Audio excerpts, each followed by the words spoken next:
우리 그리스도인들이 기도에 대해서 잘못 알고 있는 것 크게 두 가지가 있습니다. 첫째는 그냥 막 기도하는 겁니다. 기도할 때 아무런 어려움 없이 그냥 생각나는 대로 막 하는 겁니다. 아무런 조건 없이 자기 생각을 그냥 늘어놓는 기도, 막 밀어붙이듯이 하는 기도가 있습니다. 야고보 사도는 성도의 기도 가운데 자기의 정욕대로 잘못 구하는 기도가 있다, 그렇게 말을 했습니다. 기도를 하기는 하는데 잘못된 기도가 있다. 자기 속에 있는 악한 욕심을 채우기 위해서 그대로 쏟아넣는 기도는 바람직한 기도가 아니라는 겁니다.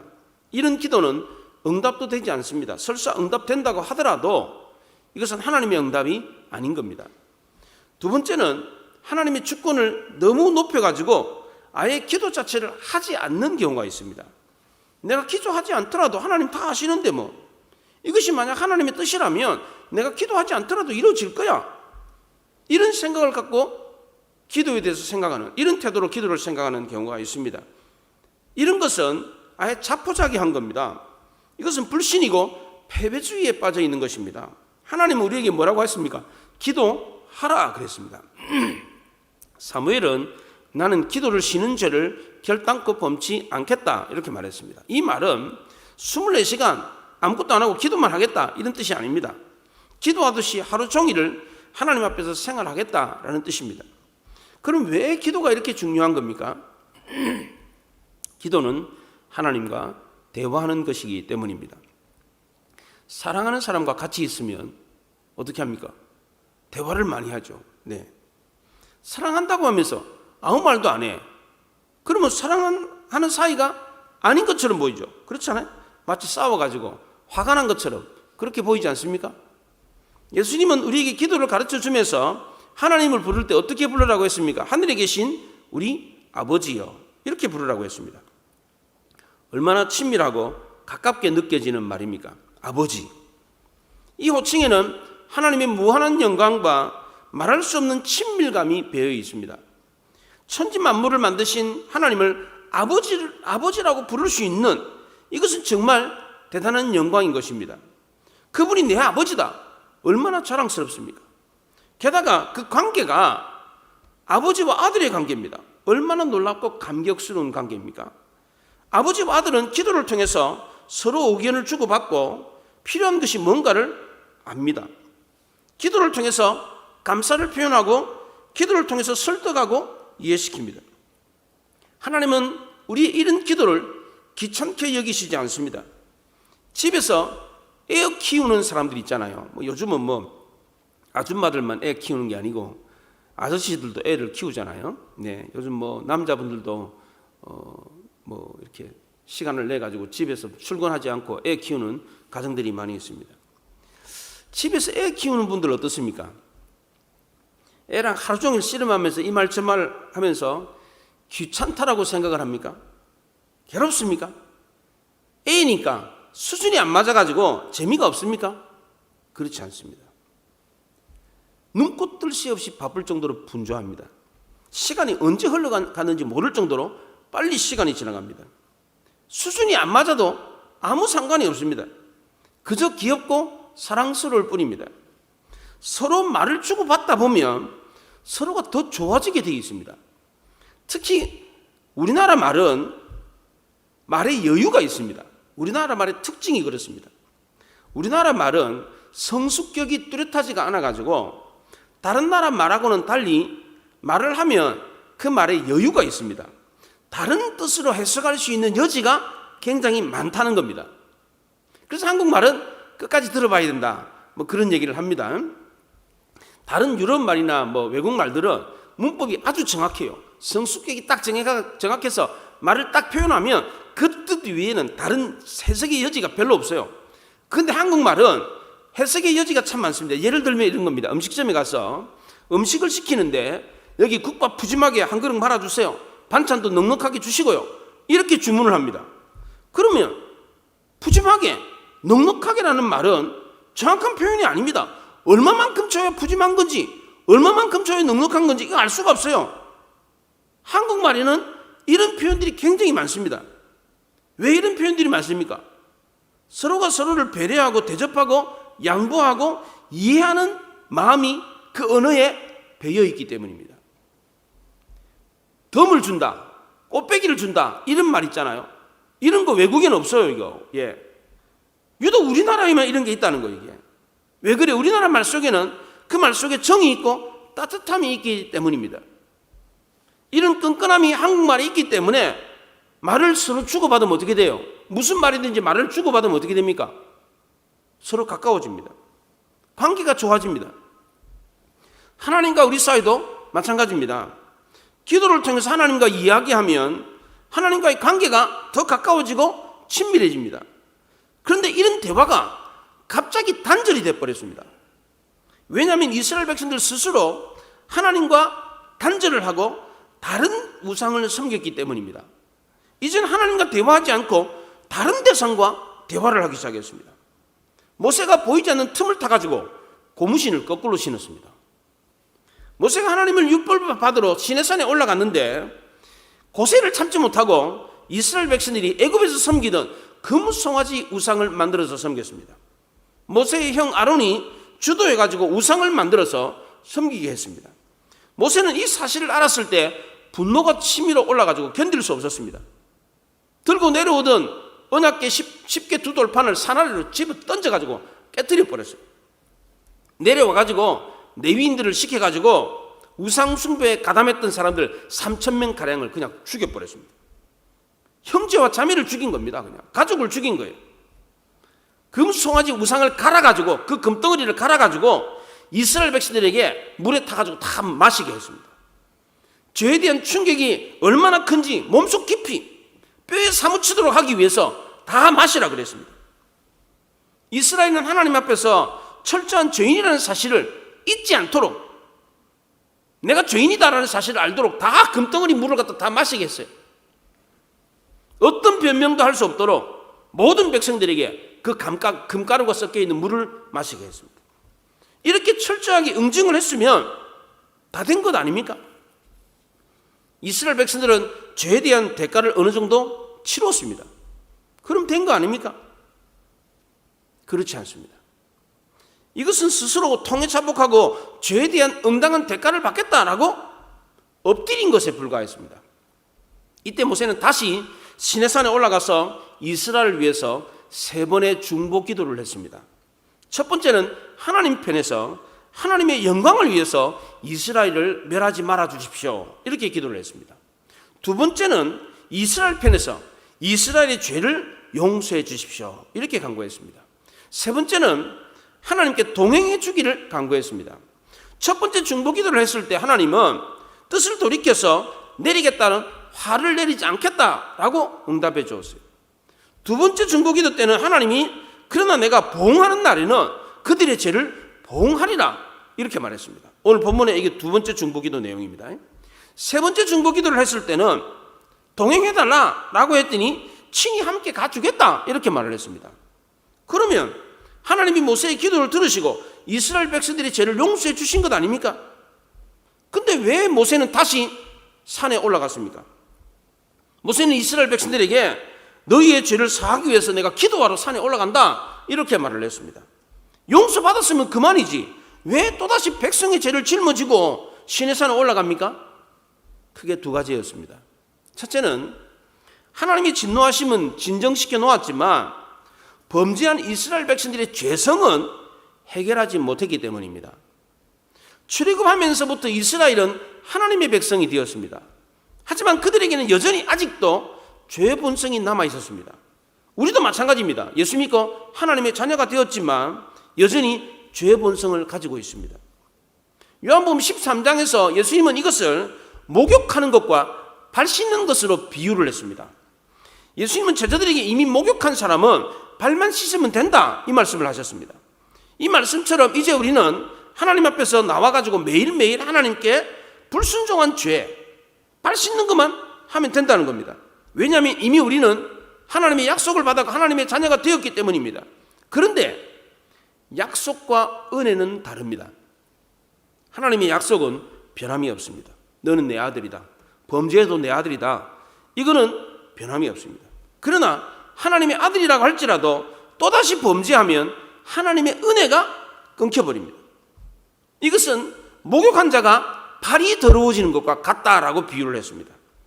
우리가 예수 믿고 하나님의 자녀가 되었다고 해서 죄에 대해서조차도 자유로워지는 것은 아닙니다. 예수 믿었지만 또다시 불순종하고 범죄하는 경우가 많습니다. 이렇게 되면 어떻게 됩니까? 하나님의 은혜가 중단돼 버립니다. 모세가 시내산에 다시 올라간 이유가 바로 이것입니다. 중단된 하나님의 은혜를 복원시키기 위해서였습니다. 두 번째로 모세가 시내산에 다시 올라간 이유는 이번 금송아지 우상 숭배는 대단히 심각하고 무서운 죄라는 것을 철저하게 깨달았기 때문입니다. 금송아지 우상 숭배는 이스라엘 백성들 스스로가 하나님의 언약에서 떠나겠다라는 뜻이었습니다. 이제는 하나님이 안 섬기고 다른 신을 섬기겠다는 겁니다. 하나님이 이스라엘 백성들과 언약을 맺었는데 이 언약을 변개하지 않으셨어요. 조상적부터 맺었던 그 언약은, 그 약속은 절대로 폐기되지 않았습니다. 그런데 문제는 이스라엘 백성들이었습니다. 조상들이 하나님과 맺었던 이 언약을 파기시켜 버렸습니다. 우리는 그 언약 필요 없다. 이스라엘 백성들은 하나님의 아들이 되었지만 아직도 남아있는 죄성 때문에 범죄를 저질렀습니다. 이들은 아주 고의적으로 작심을 하고 죄를 범했습니다. 금송아지 우상을 섬김으로 하나님의 백성이기를 아예 거부해버렸습니다. 그래서 모세는 시내산에 내려오다가 들고 내려오던 그 언약궤 두 돌판을 산 아래로 던져가지고 깨뜨려 버렸어요. 하나님의 백성도 아닌데 뭐 하나님의 백성이 지켜야 될 법이 무슨 필요가 있어요? 백성이기를 거부해버렸는데, 그래서 들고 내려오던 언약궤를 막 집어 던져가지고 박살을 내버렸습니다. 이제 이스라엘 백성들은 하나님의 이름의 필요도 없고 조상과 맺었던 언약도 필요 없고 다 버린 이방인이 되어버렸습니다. 이스라엘 백성들은 출애굽함으로 하나님의 백성으로 거듭났습니다. 그런데 이제는 또다시 처음으로 돌아가 버렸습니다. 출애굽했던 그 애굽으로 다시 돌아가겠다는 겁니다. 처음 하나님을 전혀 알지 못했던 그 시절로 돌아가 버린 겁니다. 그래서 모세는 다시 시작할 수밖에 없었습니다.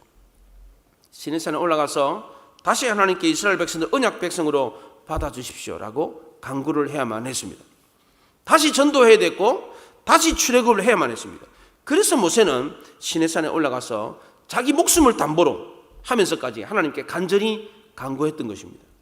이스라엘 백성들이 금송아지 우상을 숭배한 죄는 대단히 심각한 죄였습니다. 그래서 모세는 이 죄를 큰 죄다 이렇게 말을 했습니다. 31절에 보면 금신을 만들어 싸우니 큰 죄를 범하였나이다. 그리고 또 모세는 슬프도소이다 이렇게 말을 했습니다. 이스라엘 백성들이 지은 죄는 도저히 용서받을 수 없는 죄였습니다. 그래서 모세는 너무너무 슬펐어요. 하염없이 눈물이 펑펑펑 쏟아졌습니다. 모세는 너무너무 원통하고 안타까워서 가슴을 치면서 통곡을 했습니다.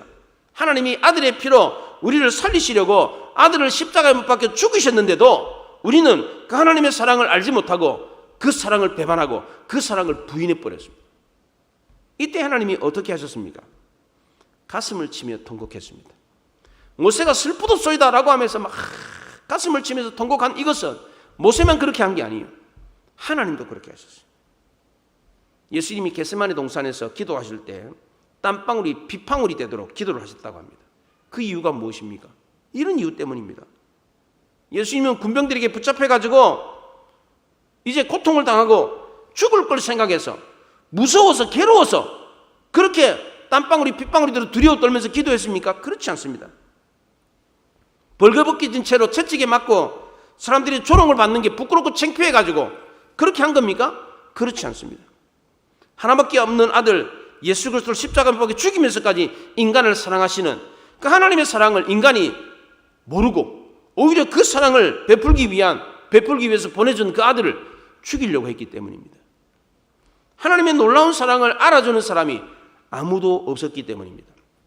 심지어 예수님이 사랑하는 애의 제자들도 예수님이 그렇게 땀방울이 핏방울이 되도록 기도하는데 어떻게 하고 있었습니까?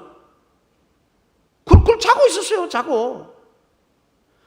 내가 사랑하는 제자들만이라도 내 마음을 좀 알아주었으면, 하나님이 얼마나 인간을 사랑하는지 그 마음을 알아주었으면 했는데, 애의 제자들도 그렇게 3년 동안 데리고 다니면서 하나님이 인간을 사랑해가지고 하나님이 나를 보내가지고 십자가에 못 죽게 하셔서 너희를 살리려고 한다. 이걸 그렇게 말했는데도 마지막 그 순간까지도 제자들은 그것도 모르고 쿨쿨 잠만 자고 있었어요. 예수님은 심히 답답해서 너무 슬프고 괴로워가지고 마음이 죽을 지경이다 그렇게 말을 했어요. 얼마나 괴로웠으면 마음이 죽을 지경이다 그렇게 말을 했어요. 그래서 땀방울이 핏방울이 되도록 기도하셨던 겁니다. 모세도 이와 비슷한 경험을 했습니다. 아무도 하나님의 놀라운 사랑을 알지 못했습니다. 하나님이 노예 민족인 이스라엘을 사랑하셔서 애굽에서 탈출시켜가지고 조상들에게 약속했던 젖과 꿀이 흐르는 가나안 땅을 기업으로 주셨습니다.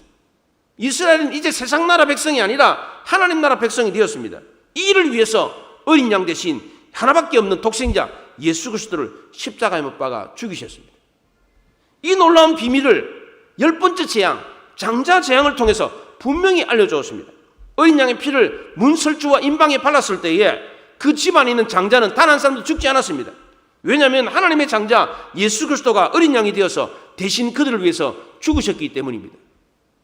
이스라엘은 이런 놀라운 사랑을 받았는데도 이것을 알지 못하고 금송아지 우상을 숭배했습니다.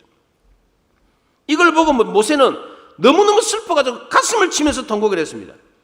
예수님이 땀방울이 핏방울이 되도록 기도했던 것처럼 모세도 이스라엘을 위해서 이런 심정으로 기도를 했습니다. 모세는 이스라엘이 회개하고 돌아오기를 간절히 바랬습니다.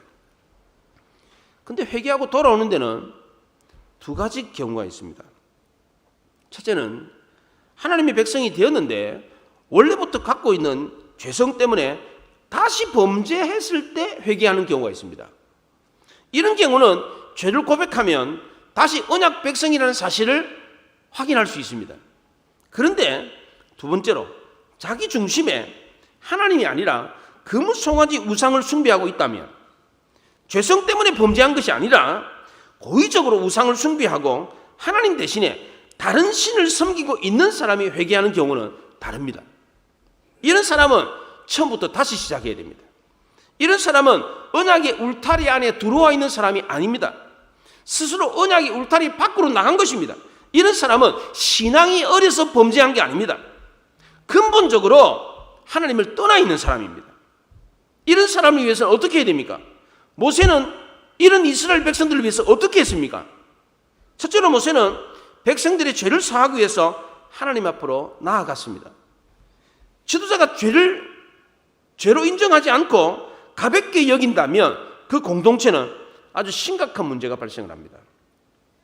다른 사람이 비록 그 죄를 죄로 여기지 않는다고 할지라도 가볍게 넘겼다가는 큰일 납니다. 지도자는 절대 그렇게 해서는 안 됩니다. 근본에 이스라엘 백성들이 범죄한 이 죄는 보통 죄가 아니었습니다. 그냥 가볍게 넘길 죄가 아니었다는 겁니다. 먼저 모세는 이스라엘 백성들이 큰 죄를 지었다라고 하는 사실을 알려주었습니다.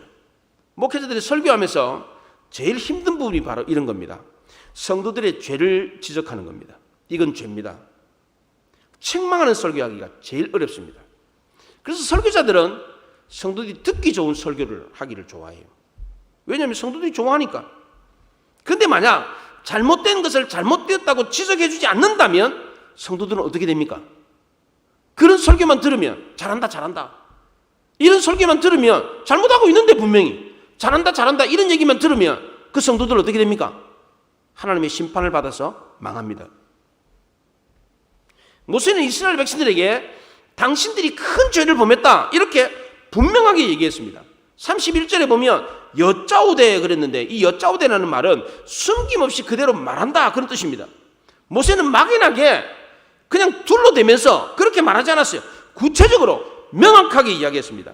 상담을 할 때 가장 중요한 것은 솔직하게 고백하는 것입니다. 내담자가 상담자에게 말을 할 때 낱낱이 솔직하게 고백하지 않으면 치료가 안 됩니다.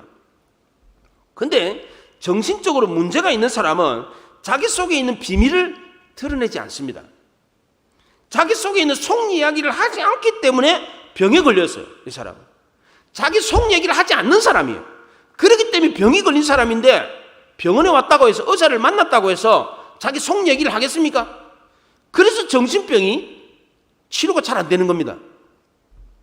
자기에게 솔직하지 않고 남에게도 솔직하지 않기 때문에 정신병을 앓는 겁니다. 그래서 정신과 의사들은 이런 환자들에게 내면의 이야기를 다 긁어내가지고 숨김없이 말하도록 합니다. 이게 의사의 책무입니다. 모세는 이스라엘 백성들의 죄악을 숨김없이 다 들추어냈습니다. 그리고 하나님께 아뢰었어요. 두 번째로 그러고 난 뒤에 하나님께 용서를 구했습니다. 32절에 보면 주께서 기록하신 이제 그들의 죄를 사하시옵소서. 그렇지 아니하시오면 원하건대 주께서 기록하신 책에서 내 이름을 지워버려 주옵소서. 이렇게 말을 했습니다. 모세가 왜 이렇게까지 심각하게 죄 용서를 구해야만 했습니까? 전에도 이스라엘 백성들이 하나님께 죄를 범한 적이 있었습니다. 예를 들면 홍해 앞에서 다 죽게 생겼다고 모세와 하나님을 원망했습니다.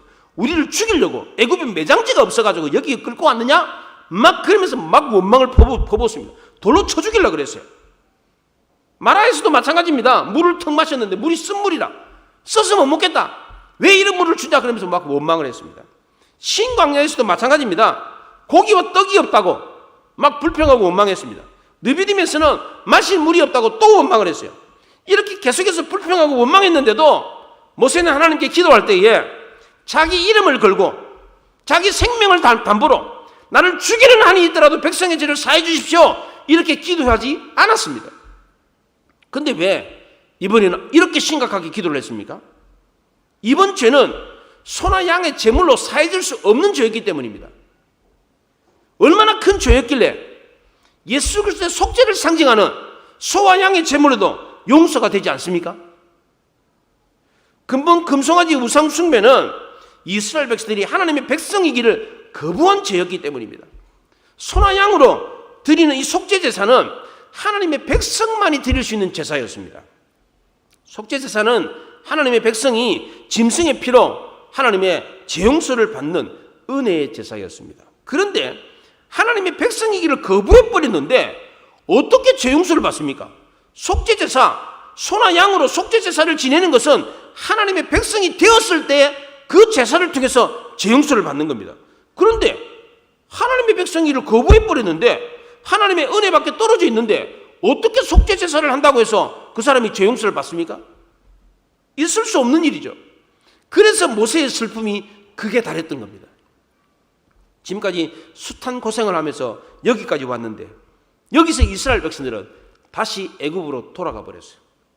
실컷 열심을 내가지고 온갖 고생을 하면서 여기까지 돌아왔는데 처음으로 돌아가 버렸어요. 홍해를 가르고 하늘에서 만나를 내리고 그러면서 고생하면서 여기까지 왔는데 다시 애굽으로 돌아가 버렸어요. 그래서 모세는 자기의 이름을 걸고 자기 이름이 생명책에서 지워지는 한이 있더라도 이스라엘 백성들의 죄를 용서해달라 이렇게 기도했던 것입니다. 간구할 때도 일방적으로 때를 쓰듯이 기도하지 않았습니다. 32절에 보시면 중반절에 그렇지 아니하시오면 원하건대 그랬어요. 이걸 옛날 성경에는 합의하시면이라고 번역을 했어요.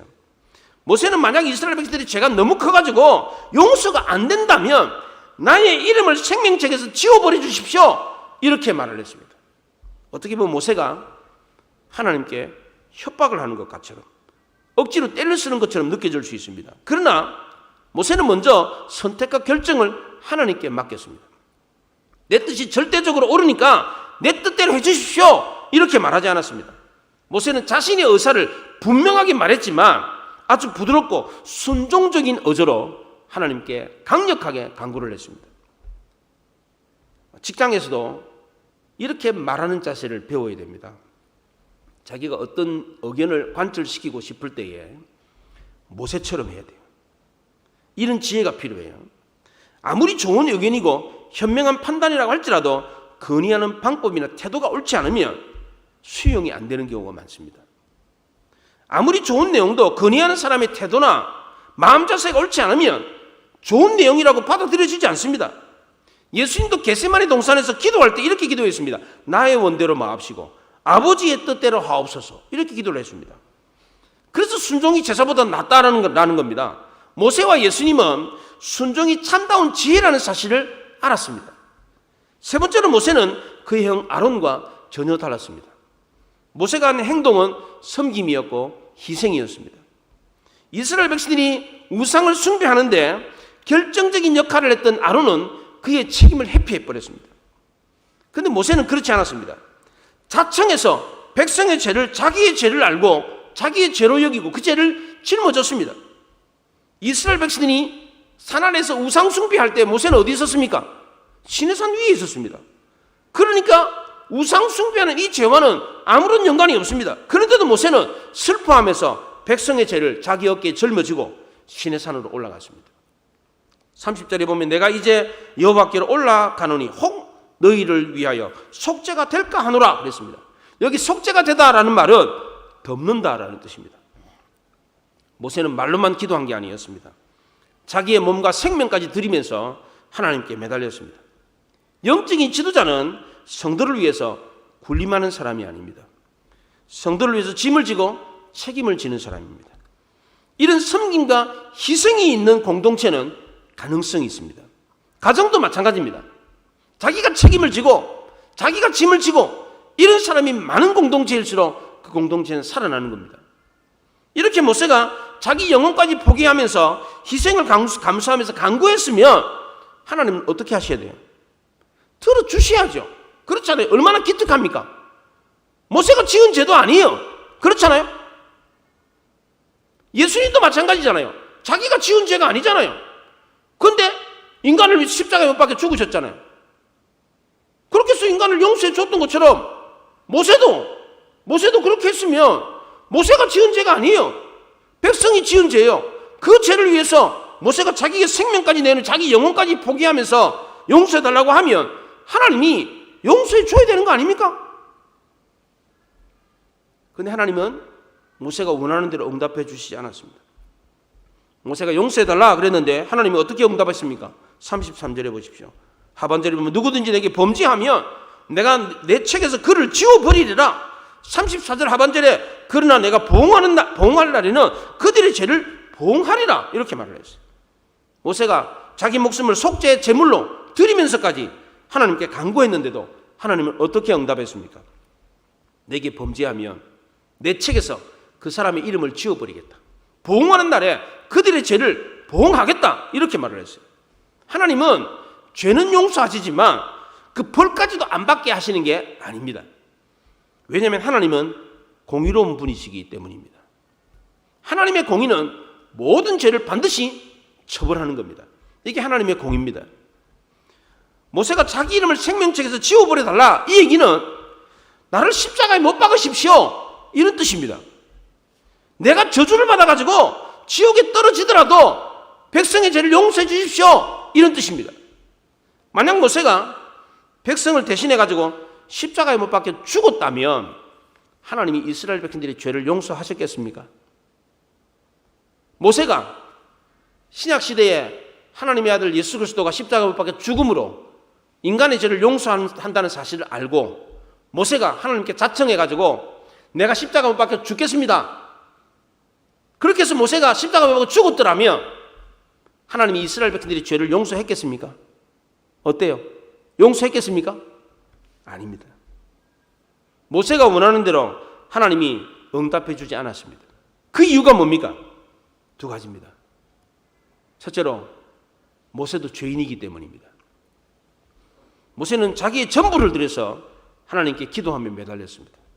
그러나 그도 역시 인간이었기 때문에 인간의 죄를 사할 수가 없었습니다. 오직 이스라엘 백성들의 죄를 사할 수 있는 분은 하나님의 어린 양 대신 예수 그리스도 한 분밖에 없었습니다. 모세는 이스라엘 백성들의 죄를 대신할 수가 없었습니다. 그도 역시 살인한 범죄자였고 구원받아야 될 대상이었지 남을 구원할 자가 아니었습니다. 모세는 이스라엘 백성들을 하나님께로 인도하는 중보자일 뿐이었지 구원자는 아니었습니다. 목사도 마찬가지입니다. 아무리 신령하고 능력이 많은 목사라고 할지라도 영혼을 구원할 수는 없습니다. 단지 목사는 그 영혼을 하나님께 가까이 가도록 인도할 뿐입니다. 이걸 오해하면 안 됩니다. 그런데 어떤 교회는 자기가 구세주라고 자기가 구원자라고 외치는 사람이 있어요. 모세가 얼마나 대단한 사람입니까? 그런데도 모세가 날 죽이십시오. 날 죽이고 백성의 죄를 사해 주십시오. 그렇게 했을 때 모세가 원하는 대로 됐습니까? 안 됐습니다. 두 번째로 모세가 원하는 대로 하나님이 기도 응답해 주지 않았던 이유는 썩은 부분을 도려내지 않으면 이스라엘 공동체 전체가 병들 수 있었기 때문입니다. 중세 사형 제도 가운데 산 사람을 죽은 시체와 이렇게 묶어두는 사형제가 있었습니다. 이것은 죽은 사람의 시체를 부패하게 했던 그 병균이 산 사람의 몸까지 파고들어서 산 사람은 살아있으면서도 자신이 죽어가는 고통을 고스란히 느끼면서 죽는 무서운 형벌이었습니다. 중세에 그런 형벌이 있었어요. 산 사람에다가 죽은 사람 시체를 묶어두는 거예요. 죽은 사람의 그 병균이 산 사람에게 들어와가지고 같이 죽는 거예요. 이게. 썩은 부분을 도려내지 않으면 이처럼 다른 부분까지 다 죽는 겁니다. 하나님은 이스라엘 공동체의 썩은 부패한 부분을 도려내셨습니다. 만약 하나님이 그 죄를 그냥 내버려 뒀다면 다 썩어서 부패할 게 분명했습니다. 비록 고통이 있고 아픔이 있지만 썩은 것은 도려내야만 했습니다. 이런 이유 때문에 하나님은 모세가 기도한 대로 응답해 주시지 않았던 겁니다. 그럼 모세의 기도는 응답받지 못한 겁니까? 용서해 달라 했는데 용서를 못 받았으니까 그럼 모세의 기도는 응답이 안 된 겁니까? 그렇지 않습니다. 34절에 보십시오. 내 사자가 내 앞서 가리라 이렇게 응답했습니다. 여기서 내 사자라는 말은 성자 예수 그리스도를 뜻합니다. 하나님이 모세를 대신해서 예수 그리스도를 앞서 보내주겠다 이렇게 말씀했습니다. 왜 그렇습니까? 모세가 할 수 없는 일을 예수 그리스도가 할 수 있었기 때문입니다. 모세는 자기를 희생해서 십자가에 못 박혀 죽는다고 이스라엘 백성들을 구원할 수 있는 자가 아니었습니다. 그래서 예수 그리스도가 모세가 할 수 없는 이 죄사함, 이 구원을 이루기 위해서 오셨다는 겁니다. 하나님이 이 사람을 보내주겠다 그랬어요. 그래서 모세는 예수 그리스도를 예표하는 모형이었습니다. 자기를 희생하여 남을 살리는 십자가를 보여주었습니다. 모세를 통해서 십자가를 볼 수가 있어요. 내 이름을 제해버리십시오. 내가 차라리 십자가 못 박혀 죽겠습니다. 이렇게 말한 것입니다. 내 이름을 생명책에서 지워달라 이 말은 내가 십자가 못 박혀 죽겠습니다. 이 뜻이었습니다. 그런데 모세가 십자가 못 박혀 죽는다고 해서 백성의 죄가 용서되는 게 아니에요. 그래서 누구를 보내줬어요? 사자를 보내줬어요. 그 사자가 바로 성자 예수 그리스도였습니다. 그래서 모세가 그렇게 말한 것은 예수 그리스도를 예표한 모형이었습니다. 이걸 타이폴로지라고 합니다. 창세기 43장에도 이런 모형이 나옵니다. 야곱의 12아들 가운데 유다가 자기가 종이 되기를 자처해서 자기 동생 베냐민을 살렸던 이야기가 나옵니다. 이게 바로 예수님을 예표하는 모형이었습니다. 도둑으로 몰려가지고 막내 동생 베냐민이 종이 되게 됐습니다. 총리 대신에 은잔을 훔쳤다라는 오해를 받아가지고 종이 되게 생겼잖아요. 이때 유다가 자기 스스로 내가 종이 될 테니까 내 동생은 풀어달라 이렇게 말을 했습니다. 이 말을 하기 전까지 유다는 야곱의 12아들 가운데 주목받지 못한 아들이었습니다. 며느리 다말과 성적 부도덕 불륜을 저질러가지고 애를 낳은, 며느리를 통해서 애를 낳은 가오를 범해가지고 아버지의 눈밖에 나 있었습니다. 근데 베냐민을 대신해서 종이 되겠다고 하는 이 말을 한 이후로부터 유다의 인생이 완전히 역전이 됐습니다. 훗날 유다는 이스라엘 12지파 가운데 가장 큰 지파, 가장 유명한 명문 지파가 되었습니다. 그리고 메시아를 탄생시키는 지파가 되었습니다. 예수님이 유다 지파를 통해서 태어난 것도 결코 우연이 아니었습니다. 왜냐하면 유다가 예수님을 나타내는 모형과 같은 역할을 했기 때문입니다. 성경에 나오는 인물 가운데 남을 위해서 희생하고 섬기고 봉사한 사람들은 다 위대한 인생을 살았습니다. 성경의 원리는 자기를 낮추는 사람이 높아진다는 겁니다. 예수님은 자기를 비워 종의 형체를 가져 사람이 되셨고 자기를 낮추어서 십자가에 죽기까지 복종하셨습니다. 이렇게 하셨을 때 하나님이 그를 지극히 높여 모든 이름 위에 뛰어난 이름을 주셨습니다. 하나님은 구약시대에 모세를 그렇게 쓰셨던 것처럼 오늘날은 우리를 그렇게 쓰기를 원하십니다. 우리도 스스로 낮추고 남을 위해서 희생하고 섬기고 봉사하는 일을 하면 하나님은 우리를 통해서 위대한 일을 하신다는 겁니다. 우리도 우리의 이름을 걸고 우리를 희생함으로 많은 사람을 살리는 위대한 하나님의 사람으로 쓰임받을 수 있기를 바랍니다. 우리 교회에, 우리 가정에 모세처럼 예수님처럼 남을 위해 희생하고 섬기는 사람들이 많아서 위대한 역사가 일어나는 것을 볼 수 있기를 바랍니다.